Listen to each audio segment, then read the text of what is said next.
It has been nearly 3 years since the family of 50-year-old Ben Long learned about the particulars of the way in which he died. Mr. Long was involved in a restoration demolition project in Sandy Hill, where he was basically part of a two-man crew taking out a concrete slab that exposed part of a basement of a home where the family who lived there wanted to expand a bathroom.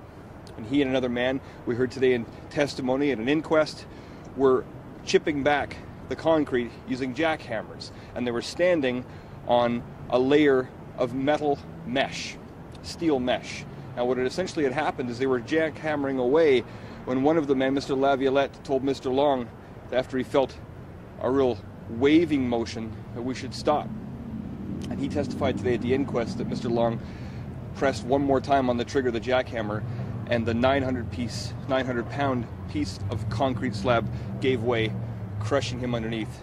And we heard as well testimony today from firefighters that about 90% of Mr. Long's body was pinned underneath this piece of concrete, and that ultimately is what claimed his life. He was VSA, according to paramedics, shortly after they arrived.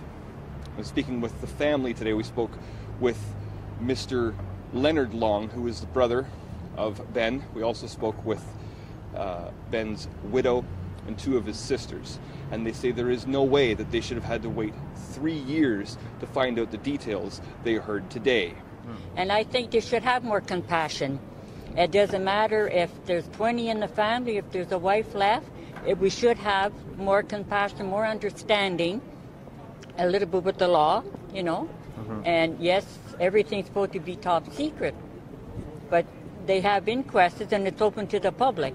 The inquest continues tomorrow at federal court. We're expected to hear from Joe Hoskins, who is the son of Abe Hoskins, who owns Hoskins Restoration. That is the company that Long was working for when this project was underway.